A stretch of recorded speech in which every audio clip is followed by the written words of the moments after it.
கர்த்தருக்குள் மிகவும் அன்பான சகோதர சகோதரியை இந்த அருமையான செய்தியின் வழியாக உங்களை சந்திப்பதில் நான் பெருமகிழ்ச்சி அடைகிறேன். பிரியமானவர்களே, இன்றைய தினத்திலே நாம் அசாதாரண சாதனையாளர்களின் பழக்க வழக்கங்கள் நிறைய பார்த்து கொண்டு வருகிறோம். அதிலே இன்றைய தினத்திலே பழக்க வழக்கம் 3 நாம் பார்க்க போகிறோம். பிரியமானவர்களே, ஹல்லேலூயா. பழக்க வழக்கம் 3 என்னவென்றால், பலமுள்ள ஆவியை சிருஷ்டிப்பது.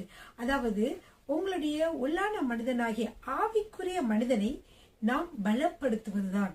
அதனாலதான் நான் சொன்னேன், கிரியேட் அ ஸ்ட்ராங் ஸ்பிரிட். அதான் 3வது பழக்க வழக்கம். பார்ப்போமா பிரியமானவர்களே? எல்லாரும் வேத புத்தகத்தை எடுத்துக்கொள்ளுங்கள், நோட்டு புத்தகத்தை எடுத்துக்கொள்ளுங்கள், பேனாவை எடுத்துக்கொள்ளுங்கள். என்ற நாளிலே ஒரு முக்கியமான காரியங்களை நாம் பார்க்க போகிறோம். ஹல்லேலூயா. எல்லோரும் எடுத்துக்கொள்ளுங்கள். நீதிமொழிகள் 18வது அதிகாரம் 14வது வசனம். அதாவது நீதிமொழிகள் 18:14 வாசிக்கலாமா? மனுஷனுடைய ஆவி அவன் பலவீனத்தை தாங்கும், முறிந்த ஆவி யாரால் தாங்கக்கூடும்? அதாவது பலமுள்ள ஒரு மனிதனுடைய ஆவியானது அவனுடைய சரீரம் பலவீனமாக இருக்கிற நாட்களிலே அது என்ன செய்யும் என்றால் அவனை திடப்படுத்தி வழிநடத்தும். ஆனால் அதே ஆவி முறிந்த ஆவியாகவோ அல்லது பலவீனமான ஆவியாகவோ இருந்தால் அந்த ஆவியை எப்படி தாங்க முடியும்? அதான் அதனுடைய அர்த்தம். மனுஷனுடைய ஆவி அவனுடைய பலவீனத்தை தாங்கும், முறிந்த ஆவி யாரால் தாங்கக்கூடும்? நமக்கு முறிந்த ஆவி இருந்தால் நம்மளால என்ன செய்ய முடியாது? எந்த காரியங்களும் நம்மளால தாங்க முடியாது. அதாவது நாமெல்லாம் எப்படின்னா, ஆவி ஆத்மா சரீரம் உள்ளதாக இருக்கிறது. சரீரம் மனிதன், உங்களுக்கு தெரியும், இது மாமிச மனிதன் அல்லது சரீர மனிதன் சொல்லலாம். ஆவி உள்ள இருக்கக்கூடிய ஆவி நமது ஆவியின் மனிதன் சொல்லலாம்.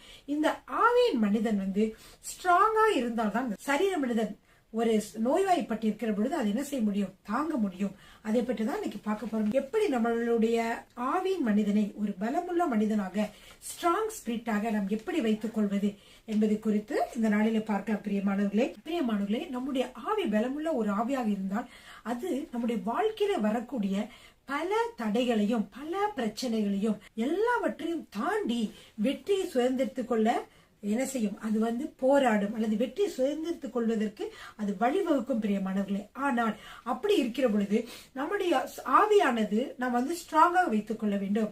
இந்த நாளில் நான் சொல்லுகிறேன், இந்த 3வது பழக்க வழக்கம் என்னவென்றால், உங்களுடைய ஆவியின் மனிதனை நீங்க என்ன செய்து கொள்ளுங்கள்? ஸ்ட்ராங்காக வைத்துக் கொள்ளுங்கள். அதாவது கிரியேட் அ ஸ்ட்ராங் ஸ்பிரிட். அப்படின்னா என்னன்னா, உங்களுக்குள்ள இருக்கக்கூடிய இந்த ஆவியின் மனிதனை நீங்க என்ன செய்யுங்க? ஒரு பலப்படுத்துங்க அல்லது பலமுள்ள ஒரு ஆவியின் மனிதனை நீங்கள் உருவாக்குங்கள். உங்கள் ஆவியின் மனிதன் எப்படி இருக்கிறான்? உங்களுடைய ஆவியின் மனிதனை பலமுள்ள மனிதனாக நீங்கள் மாற்றுகிற பொழுது என்ன நடக்கும் என்றால், உங்கள் வாழ்க்கையில ஏற்படக்கூடிய எத்தனையோ சோதனைகள் அல்லது பிரச்சனைகள் அல்லது என்ன விதமான போராட்டங்கள் இருந்தாலும் அதை நீங்கள் மேற்கொள்ள முடியும். பிரியமானவர்களே, நான் முன்னாடி இருக்கிற வீடியோல கூட அவங்க சொல்லியிருந்தேன். உதாரணத்திற்கு, நம்முடைய சரீரம் பலவீனமாக இருந்தால் நம்முடைய ஆவியின் மனிதன் என்ன சொல்வார்? நீ கவலைப்படாத, கர்த்தர் உனக்கு சுகம் தருவார், உன்னுடைய மனக்கவலை மாற்றுவார், உன்னுடைய மன பாரத்தை அவர் நீக்குவார், அவரால் செய்யக்கூடாத அதிசயமான காரியங்கள் ஒன்றும் இல்லை, உன்னுடைய வாழ்க்கையிலே அவர் நல்ல உனக்கு பலத்தை, சுகத்தை, பலத்தை தர முடியும் என்று சொல்லி என்ன செய்வார்? அந்த ஆவியின் மனிதன் ஸ்ட்ராங்காக இருந்தாதான் சொல்ல முடியும். உங்களது ஆவி அல்லது ஆவியின் மனிதன் பலம் உள்ளவனாக மாற வேண்டும் என்றால் நீங்கள் என்ன செய்ய வேண்டும்? என்ன செய்ய வேண்டும்? நீங்கள் யோசியுங்கள். உங்களுடைய ஆவியின் மனிதன், உள்ளான மனிதன் பலமுள்ளவனாக மாற வேண்டும் என்றால் என்ன செய்ய வேண்டும்? சரி, பார்க்கலாமா? மாமிச மனிதன், அதாவது நம்ம உடல் மனிதன் ஸ்ட்ராங்காக மாற வேண்டுமானால் என்ன செய்யறோம்? நம்முடைய மாமிச மனிதன், அதாவது உடல் மனிதன் ஸ்ட்ராங்காக மாற வேண்டும் என்றால் என்ன செய்கிறோம்? நல்ல சத்தான உணவுகளை நாம் சாப்பிடுகிறோம். அதே மாதிரி நல்ல உடற்பயிற்சிகளை செய்கிறோம் அல்லவா? நன்றாக நம்ம தூங்குகிறோம், நல்ல உணவுகளை நாம் சாப்பிடுகிறோம். நல்ல உணவுகளை நாம் சாப்பிடுகிற பொழுது என்ன ஆகுது? நம்முடைய சரீர மனிதன் பலம் உள்ளவனாக மாறுகிறான். அதே போலத்தான் ஆவியின் மனிதனும் பலம் உள்ளவனாக மாற வேண்டும் என்றால் அவனுக்கும் உணவு தேவை. பிரியமானவர்களே, அது ஆத்மீக உணவு, ஆன்மீக உணவு என்று சொல்லப்படுகிறது. அந்த உணவு என்ன? அந்த உணவு கர்த்தருடைய வார்த்தை, தேவனுடைய வார்த்தை, அதாவது வேதாகமம். பிரியமானவர்களே, வேதாகமம் தான் நமது ஆவியின் மனிதனுக்குள்ள ஒரு உணவு. ஹல்லேலூயா. சரிங்க, இத உங்களுக்கு சில வேத வசனங்கள் மூலமாக உங்களுக்கு சொல்ல விரும்புகிறேன். மத்தேயு 4ஆம் அதிகாரம் 4வது வசனம் எடுத்துக்கொள்வோமா? அவர் பிரதியுத்தரமாக, மனுஷன் அப்பத்தினாலே மாத்திரமல்ல தேவனுடைய வாயிலிருந்து புறப்படுகிற ஒவ்வொரு வார்த்தையினாலும் பிழைப்பான் என்று எழுதியிருக்கிறதே என்றார். இங்க பாத்தீங்கன்னா மத்தேயு 4ஆம் அதிகாரம் 4ல இயேசு கிறிஸ்து ஒரு வார்த்தை சொல்கிறார். எந்த சூழ்நிலையில இயேசு சொல்லுகிறார் என்றால், அவர் 40 நாட்கள் உபவாசம் இருந்த பின்பு அவர் சாத்தானால சோதிக்கப்படுகிறதற்கு வனாந்தரத்திற்கே கொண்டு வரப்பட்டான்னு போட்டுக்கோம். சாத்தான் ஆண்டவரை இயேசுவை சோதிக்கிறான் சொல்லி பார்க்கிறோம். பாருங்க, 3 விதமான சோதனைகள். அன்று அந்த 3 விதமான சோதனைகளும் உங்களுக்கு தெரியும். அந்த 4ஆம் அதிகாரத்துல படிச்சீங்கன்னா, மத்திய 4ஆம் அதிகாரத்துல, அப்பொழுது அந்த எல்லா சோதனைகளில் இருந்தும் கர்த்தர் வெற்றி பெற்றார். எப்படி? அவர் வேத வசனத்தை எடுத்து சொல்லி, இப்படி எழுதியிருக்கிறதே, இப்படி எழுதியிருக்கிறதே, இப்படி எழுதியிருக்கிறதே என்று அந்த 3 சோதனைகளிலும் நீங்க வேதத்தை எடுத்து வாசித்து பாருங்க. மத்திய 4ஆம் அதிகாரத்துல 3 சோதனைகளிலுமே என்ன செய்தார் என்றால், அவர் வேதத்தின் வார்த்தைகளை சொல்லி அவர் ஜெயித்தார். எப்படி அவர் ஜெயித்தார் என்றால், அவருடைய ஆவிக்குரிய மனிதன் மிகவும் ஸ்ட்ராங்காக இருந்ததினாலே அவர் என்ன செய்தார் என்றால், சாத்தானை அந்த வார்த்தைகளை சொல்லி சொல்லி சொல்லி என்ன செய்தார், அவர் வெற்றி பெற்றார் என்று சொல்லி பார்க்கிறோம். பிரியமானவர்களே, அதத்தான் இங்க பாக்குறோம். சாத்தான் சொல்றான், நீங்க தான் இப்ப பசியா இருக்கீங்களே இயேசுவே, நீங்க பாருங்க, நீங்க கல்லுகள் எல்லாம் அப்பங்களாகும்படி நீங்க செய்ய முடியுமே, கல்லுகள் எல்லாம் இருக்குல்ல, இந்த கல்லெல்லாம் அப்பமாகி சாப்பிடுங்க அப்படின்னு சொல்றான். ஆனா ஆண்டவர் சாப்பிடலாம் தான். ஆனால் அவர் அவன் ஒரு சாத்தான் சொல்லி சாப்பிடணும்னு அவசியம் இல்லை. அவருக்கே தெரியாதா? அதனால ஆண்டவர் சொன்னாரு, இந்த வசனத்தை சொல்லுகிறார் என்னவென்றால், அவர் பிரதித்திரமாக மனுஷன் அப்பத்தினாலே மாத்திரமல்ல தேவனுடைய வாயிலிருந்து புறப்படுகிற ஒவ்வொரு வார்த்தையினால் பிழைப்பான் என்று எழுதியிருக்கிறது. எனவே இந்த சரீர மனிதன் பலவீனமாக இருந்தாலும் பசியோடு இருந்தாலும் ஆவிக்குரிய மனிதன் தேவனுடைய வார்த்தையினாலே பிழைக்கிறதுனாலே இவனும் சரீர பிரகாரமான மனிதனும் அதனாலே பிழைப்பான் என்ற அர்த்தத்தை கொண்டதாக அவர் சொல்லுகிறார். பிரியமானவர்களே, ஹல்லேலூயா. சரிங்க. எனவே அவர் இங்க அவருடைய வார்த்தை என்ற இது எதை குறிக்கிறது என்றால், பரிசுத்த வேதாந்தத்தை குறிக்கிறது. எல்லாருக்கும் நமக்கு தெரியும் இல்லவா? இயேசுக்கு வந்த சோதனையிலும் அவர் என்ன செய்தார், எழுதியிருக்கிறது எழுதியிருக்கிறது எழுதியிருக்கிறது என்று சொல்லியே வேத வார்த்தைகளை சொல்லி என்ன செய்தார், வெற்றி பெற்றார். இதுதான் பிரியமானவர்களே, இதே போலத்தான் நீங்களும் உங்கள் வாழ்க்கையிலே வரக்கூடிய பிரச்சனைகளை, உங்கள் ஆவிக்குரிய மனிதன் ஸ்ட்ராங்காக இருந்தால் அவன் அந்த வார்த்தைகளை சொல்லி சாத்தானின் அந்தரசத்தின் வல்லமைகளையும் பலவீனங்களையும் பிசாசின் கிரியைகளையும் நாம் என்ன செய்ய முடியும், நாம் ஜெயிக்க முடியும். அதற்கு என்ன செய்ய வேண்டும்? தேவனுடைய வார்த்தைகளை நம் இருதயத்திலே வைக்க வேண்டும். பிரியமானவர்களே, ஹல்லேலூயா.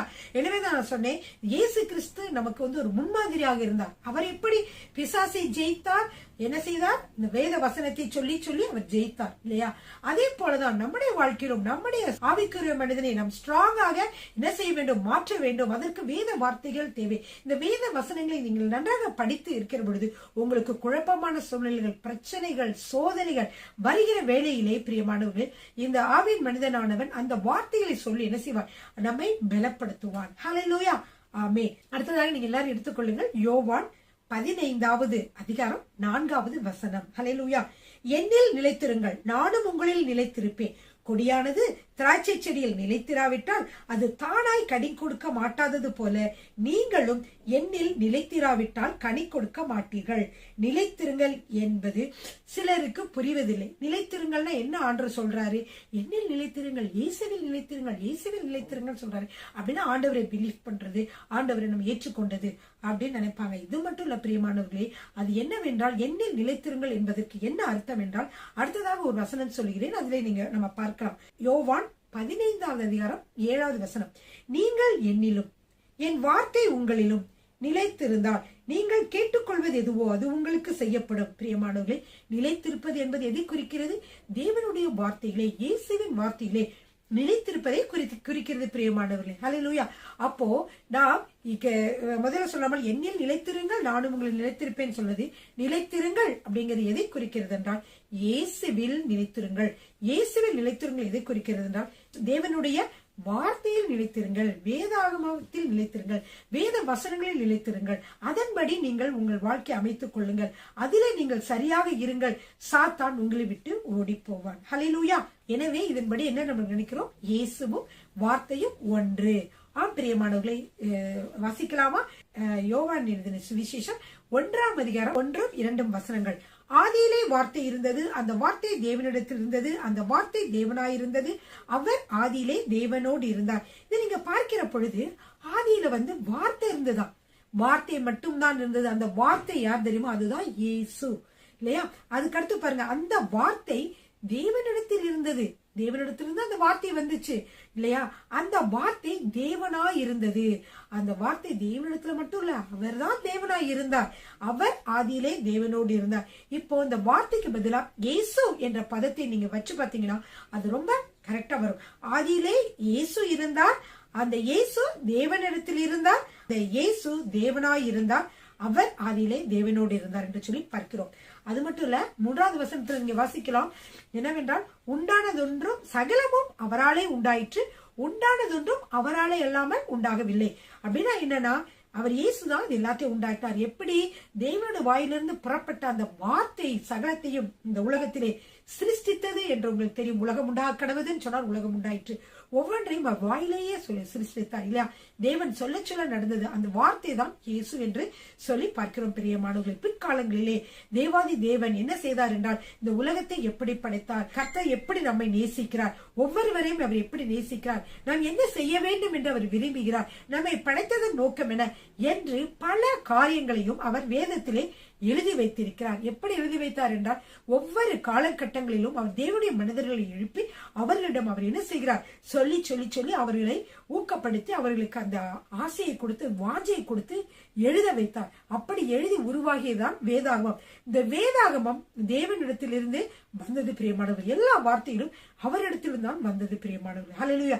எனவே இந்த வார்த்தையை நீங்கள் படிக்கிற பொழுது, அதை நீங்க உட்கொள்கிற பொழுது அது என்ன ஆகிறது என்றால், உங்களுடைய ஆவிக்குரிய மனிதனை மிகவும் வல்லமை உள்ளதாக, மிகவும் ஸ்ட்ராங்காக மாற்றுகிறது. ஹல்லேலூயா. பிரியமானவர்களே, அதனால்தான் யோவான் 1:14 வாசிக்கிறோம், அந்த வார்த்தை மாமிசமாகி கிருபையினாலும் சத்தியத்தினாலும் நிறைந்தவராய் நமக்குள்ளே வாசம் பண்ணினார் என்று சொல்லி பார்க்கிறோம். பிரியமானவர்களே, எனவேதான் நிறைய வெற்றிகரமான ஊழியர்கள், அசாதாரணமான சாதனையாளர்கள் அநேகர் என்ன செய்தார்கள் என்றால், வேதாகமத்தை 100க்கும் மேற்பட்ட தடவை வாசித்திருக்கிறார்கள். அநேக ஊழியக்காரர்கள், அநேக புகழ் வாய்ந்த மனிதர்கள் பார்த்தீங்கன்னா, அவர்கள் வேதத்தை எத்தனை தடவை வாசித்திருக்காங்க? 100க்கும் மேற்பட்ட தடவை வாசித்திருக்கிறார்கள். அதில் ஒருவர் 250 முறை வாசித்திருக்கிறார். இந்த வேதாகமத்தை 250 முறை வாசித்திருக்கிறார். பிரியமானவர்களே, எனவேதான் அவர்கள் புகழ்பெற்ற மனிதர்களாக இருக்கிறார்கள் இல்லவா?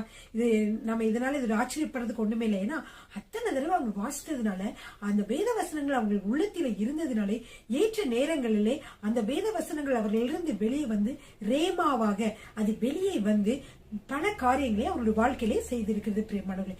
எனவேதான் நீங்களும் வேதத்தை வாசித்து அந்த வேதத்திலே வந்து உங்க இருதயத்திலே பதித்திருந்தீர்கள் என்றால், உங்களுடைய ஆவிக்குரிய மனிதன் ஸ்ட்ராங்காக இருப்பான். எந்த பிரச்சனைகளையும் சாதிக்க, எந்த பிரச்சனைகளையும் மேற்கொள்ள இது போதுமானதாக இருக்கும் பிரியமானவர்களே. ஹல்லேலூயா. ஆமென். எனவே வேதத்தை தினந்தோறும் வாசிப்பது ஒரு சத்தான ஆவிக்குரிய மனிதனை உருவாக்குகிறது. ஹல்லேலூயா. வேதத்திலே முழுவதுமே அசாதாரணமான சாதனையாளர்கள் நிறைந்திருக்கிறார்கள் பிரியமானவர்கள். எண்ணற்றவர்கள், நூற்றுக்கணக்கான மனிதர்கள் வேதாகமத்திலே புதைந்திருக்கிறார்கள் பிரியமானவர்களே. பாருங்க, இதுல யோபு என்ற பக்தன் சொன்னதை பார்க்கிறோம். யோபு 23:12 வசனம், அவர் உதடுகளின் கற்பனைகளை விட்டு நான் பின்வாங்குவதில்லை, அவருடைய வாயின் வார்த்தைகளை எனக்கு வேண்டிய ஆகாரத்தை பார்க்கிலும் அதிகமாய் காத்து கொண்டேன். அவர் உதடுகளின் கற்பனைகளை விட்டு நான் பின்வாங்குவதில்லை. அவர் உதடுகளின் கற்பனையாகிய வேதம், அதை விட்டு நான் பின்வாங்குவதில்லை. அது மட்டுமல்ல, அவருடைய வாயின் வார்த்தைகளை எனக்கு வேண்டிய ஆகாரத்தை பார்க்கிலும் அதிகமாக காத்துக்கொண்டேன். யோபு என்ற பக்தர் சொல்கிறார் பிரியமானவர்களே. அதனால்தான் அவருக்கு வந்த சோதனையில இருந்து அழகாக வெளிவந்தார். கர்த்தர் அவரை இரட்டத்தரையாக ஆசீர்வதித்தார் என்று சொல்லி பார்க்கிறோம் பிரியமானவர்களே. அது போல எரேமியாவினுடைய புத்தகங்களில் கூட நீங்க பார்க்கலாம். எரேமியா தீர்க்கதரிசியின் புத்தகம், எரேமியா 15:16 வசனம், உம்முடைய வார்த்தைகள் கிடைத்த உடனே அவைகளை உட்கொண்டேன், உம்முடைய வார்த்தைகள் எனக்கு சந்தோஷமும் என் இருதயத்துக்கு மகிழ்ச்சியுமாய் இருந்தது. கர்த்தரின் வார்த்தை நம் ஆவியை உயிர்ப்பிக்க கூடியதாக இருக்கிறது பிரியமானவர்கள். எனவேதான் நம் வேதத்தை வாசியுங்க வாசியுங்க வாசியுங்க சொல்றோம்னா, இது வாசிக்கிறதுனாலே உங்கள் வாழ்க்கையிலே வெற்றி கிடைக்கும். எப்படி உங்களுடைய ஆவிக்குரிய மனிதன் மிகவும் ஒரு பலமுள்ள மனிதனாக மாறுவான். அது மட்டும் இல்ல பிரியமானவர்களே, நம்ம வேதத்தை வாசிக்கிறதுனால நமக்கு என்னென்ன கிடைக்குது? நம்முடைய ஆவின் மனிதன் ரொம்ப ஸ்ட்ராங் ஆகிறான்னு சொன்னேன் இல்லையா? அது மட்டும் இல்ல, அது வந்து எப்படி ஸ்ட்ராங்காக மாறுகிறான் என்றால், வேதத்திலே நமக்கு என்னவெல்லாம் கொடுக்கப்பட்டிருக்கிறது, நம்மளால் என்னவெல்லாம் செய்ய முடியும், நம்முடைய வாழ்க்கையிலே நமக்கு கொடுத்த உரிமைகள், நமக்கு கொடுத்த சொத்துக்கள், நமக்கு கொடுத்த நன்மைகள் என்ன என்ன என்று வேதத்திலே நாம் வாசிக்கிற பொழுதுதான் அதை அறிந்து கொள்ள முடியும் பிரியமானவர்களே. அதனால்தான் இயேசு கிறிஸ்து சொன்னார் யோவான் 15:7 நீங்கள் என்னிலும் என் வார்த்தை உங்களிலும் நிலைத்திருந்தால் நீங்கள் கேட்டுக்கொள்வது எதுவோ அது உங்களுக்கு செய்யப்படும். எனவே நீங்கள் வேதத்தில் இருந்து கிறிஸ்துவுக்குள் நமக்கு என்னவெல்லாம் சொந்தமா இருக்கிறது என்று அதை நீங்கள் வாசிக்கிற வேளையிலே நீங்கள் கற்றுக்கொள்ள முடியும் பிரியமானவர்களே. ஆம் பிரியமானவர்களே, அதாவது இது என்னவென்றால் உயிர் தெரியுமா, இது காட்ஸ் வில், ஆண்டவருடைய வில் என்று சொல்வார்கள் வேதாகமத்தில். அதாவது தமிழே உயிர். உயிர் எப்ப எழுதி வைக்கப்படும்? ஒரு நபர், நமக்கு மிகவும் சொந்தமான நபர், அவர் மரிக்கிற பொழுது, அவர் மரித்த பின்பு அவருடைய சொத்துக்கள் எல்லாம் யாருக்கு போய் சேரும் என்று சொல்லி என்னவெல்லாம் இருக்கிறது என்று விளக்கமாக எழுதியிருப்பதால் உயிர். அது போலவே இயேசு கிறிஸ்து இந்த உலகத்திலே வாழ்ந்து மரித்த பின்பு அவர் நமக்கு என்னவெல்லாம் கொடுக்க போகிறார் என்று சொல்லி எழுதி வைத்திருப்பதால் இந்த வேதாகம பிரியமானவர்களே. இந்த வேதாகமத்தை நீங்கள் படிக்கிற பொழுது நீங்கள் ரட்சிப்பு, ஆரோக்கியம், சந்தோஷம், சமாதானம், ஐஸ்வர்யம், பாதுகாப்பு, தயவு என நமக்கு கிடைக்கக்கூடிய காரியங்கள் அநேகமா இருக்கிறது. இந்த வேதத்தை படிப்பதனால் மட்டும்தான் அதில் இருக்கக்கூடிய உங்களுக்கு உரியதான நன்மைகள் என்ன என்ன என்று நீங்கள் அறிந்து கொள்ள முடியும். பிரியமானவர்களே, அநேக மக்களுக்கு இந்த உண்மைகள் தெரியவில்லை. அவர்கள் என்னென்னவெல்லாம் அவர்களுக்கு நன்மைகள் கொடுக்கப்பட்டிருக்கிறது என்று சொல்லி அவர்களுக்கு தெரியவில்லை. ஏனென்றால் அவர்கள் வேதத்தை வாசித்து வேதத்திலே என்ன சொல்லப்பட்டிருக்கிறது என்று அறியாததினாலேயே அவர்கள் எப்படி இருக்கிறார்கள்? அவர்கள் வறுமை உள்ளவர்களாகவும் அல்லது மன மகிழ்ச்சி இல்லாதவர்களாகவும் பாவத்தில் வாழ்ந்து கொண்டிருக்கிறவர்களாகவும் பல சோதனைகளை சிக்கிக்கொண்டு எப்படி வெளிவர வேண்டும் என்று தெரியாதவர்களாகவும் நோயாளிகளாகவும் இருக்கிறார்கள். எனவே நாம் வேதத்தை வாசித்த அநேக காரியங்களை தெரிந்து கொள்கிற பொழுது நம்முடைய வாழ்க்கையிலே இந்த சமாதானம், சந்தோஷம், நித்திய மகிழ்ச்சி எல்லாவற்றையும் நீங்கள் பெற்றுக்கொண்டவர்களாக வாழ முடியும். ஹல்லேலூயா. சரிங்க, ஒரு நல்ல ஒரு கதை சொல்றேன் உங்களுக்கு. அதாவது ஒரு மனிதர் என்ன செய்திருந்தார் என்றால், அவர் கொஞ்சம் ஏழையாக இருந்தார். ஆனால் அவருக்கு அந்த கடல் கடந்து சென்று அந்த பயணம் செய்வார்கள். அது குரூஸ் சொல்லுவாங்க. அந்த கடல் பயணத்திற்கு செல்ல வேண்டும் என்று மிகவும் ரொம்ப நாளா திட்டமிட்டு ரொம்ப நாள் ஆசையா இருந்தார். சரி, எப்படி செல்வது என்று பார்க்கிற பொழுது மிகவும் அதிகமான தொகை அதற்கு கட்ட வேண்டும். அந்த டிக்கெட்டோட விலை மிகவும் அதிகம். எனவே என்ன செய்வது என்று சொல்லி, ஆனாலும் என்ன செய்ய வேண்டும் என்று அவருக்கு போக வேண்டும் என்று வாங்கி இருந்ததால் கொஞ்சம் கொஞ்சமாக பணத்தை சேர்த்து சேர்த்து சேர்த்து வைத்தார்.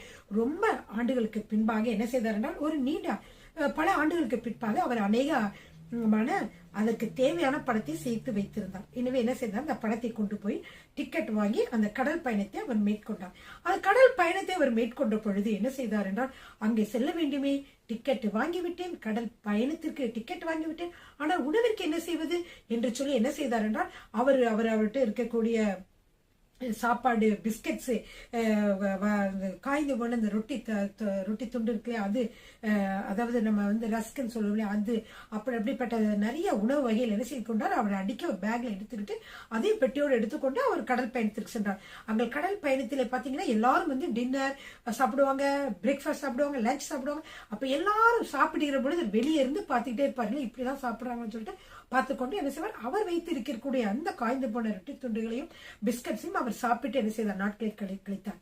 கடைசி நாள் வந்த பொழுது கப்பல் மாலுமி என்ன செய்தார்னா, கப்பல் மாலுமி அவரை பார்த்து, எப்படி இருந்தது உங்களுடைய பயணங்கள் எல்லாம், நன்றாக இருந்ததா, எப்படி நன்றாக சாப்பிட்டீர்களா, எப்படி இருந்தது எங்களுடைய சாப்பாடு என்று கேட்டார். உங்களுடைய சாப்பாடா?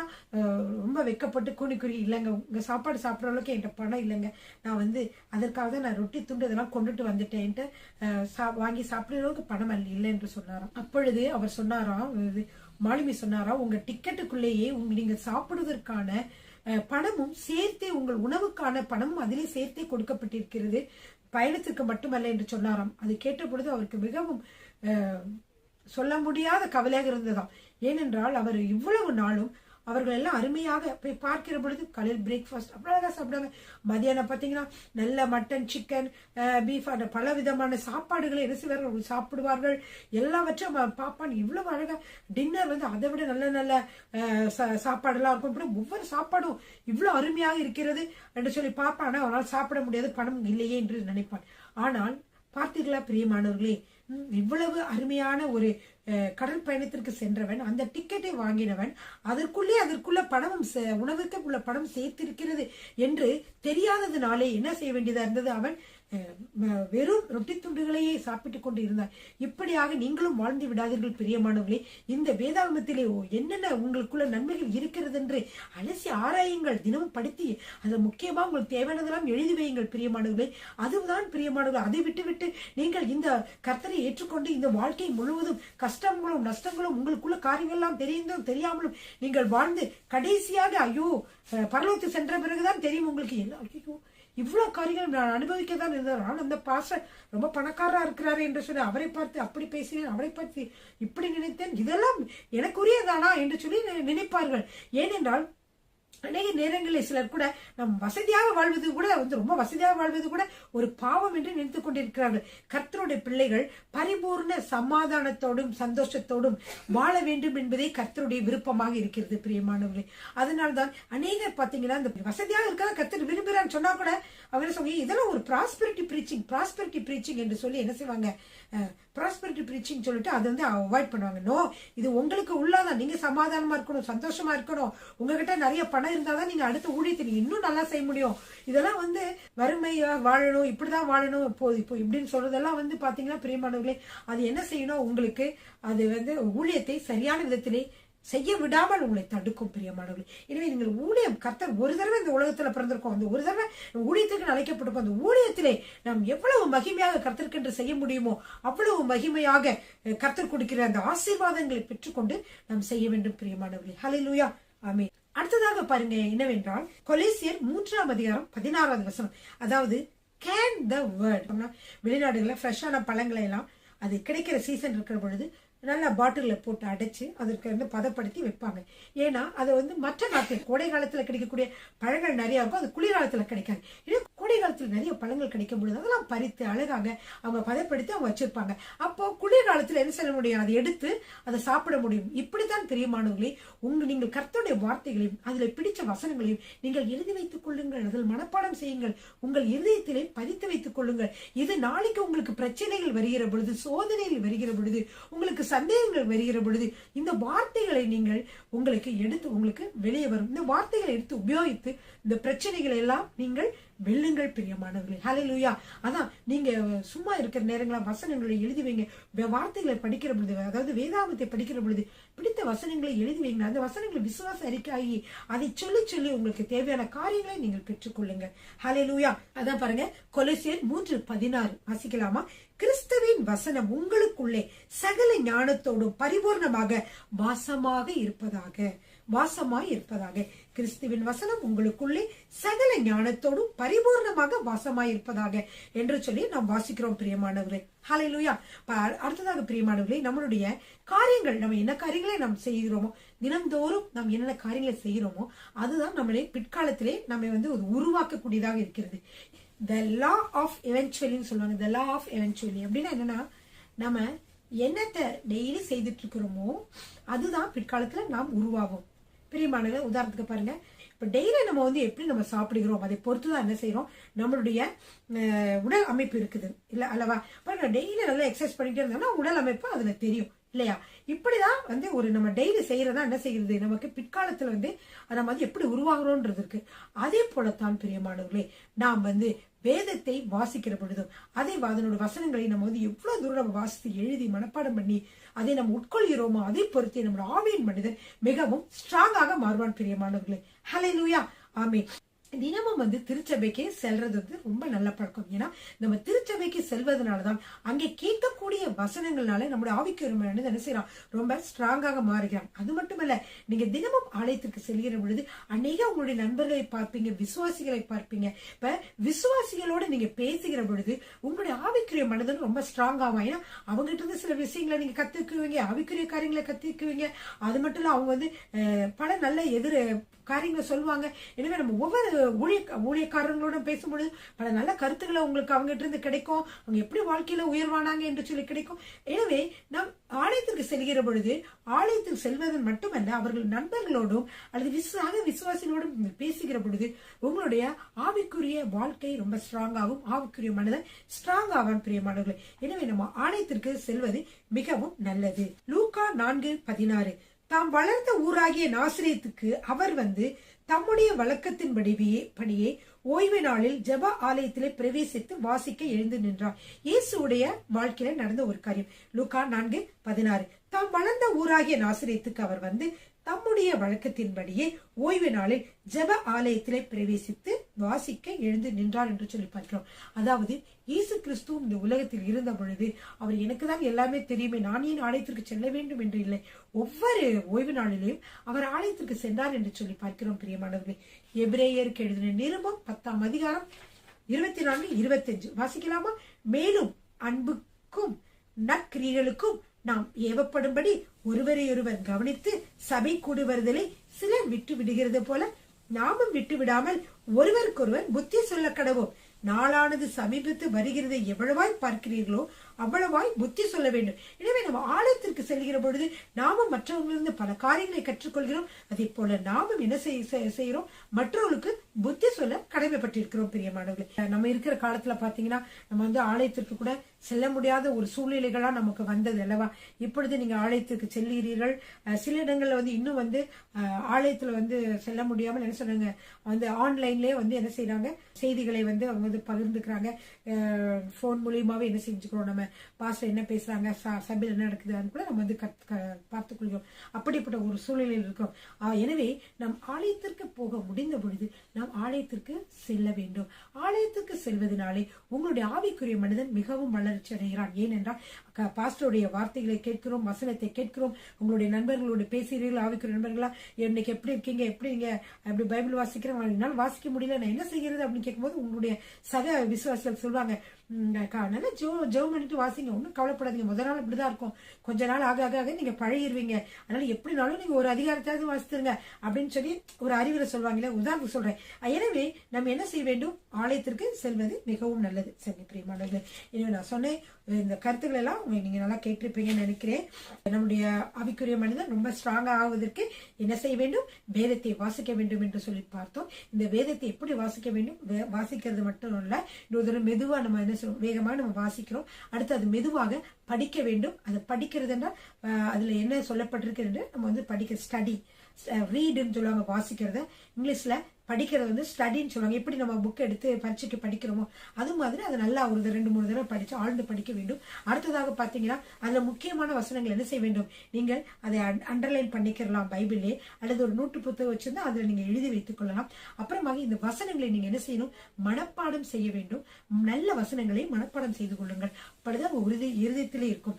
அப்ப நீங்க ஜெபிக்கிற பொழுது என்ன செய்யணும், அது ஜெபிக்கிற பொழுது அந்த வார்த்தைகளை நீங்கள் சொல்லி சொல்லி ஜெபிக்கலாம். இதுவே விசுவாச அறிக்கையாக இருக்கும் பிரியமானவர்கள். உங்களுக்கு எந்த பிரச்சனைகளாக இருந்தாலும் ஜெபிக்கிற பொழுது இந்த வேத வார்த்தைகளை சொல்லி நீங்கள் ஜெபிக்கிற பொழுது 100% உங்களுடைய ஜெபமானது கேட்கப்படும். ஹல்லேலூயா. ஏனென்றால் அது வேதத்தோடு ஒத்து இருப்பதனாலே அது கட்டாயமாக கேட்கப்படும் பிரியமானவர்கள். எனவே இந்த வேதத்தை வாசிப்பது எப்படி என்று சொல்லி, வேதத்தை வாசிப்பதனால் என்ன நன்மைகள் என்று சொல்லி, உங்களுடைய ஆவிக்குரிய மனிதனை ஸ்ட்ராங்காக வைத்துக் கொள்ள இந்த வேதம் என்ற உணவு மிகவும் அவசியம் என்று சொல்லி, எனவே பிரியமானவர்களே நீங்கள் இதையெல்லாம் கேட்டு வேதத்தை நீங்கள் எப்பொழுதும் படியுங்கள். என்னுடைய செய்தி கூட எப்பொழுதும் உங்களுக்கு வரும்.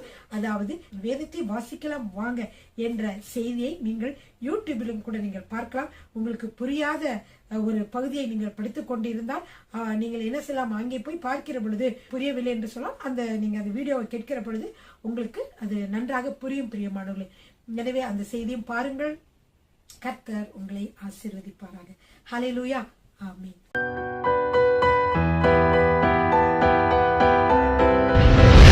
கர்த்தர் உங்களை ஆசீர்வதிப்பாராக.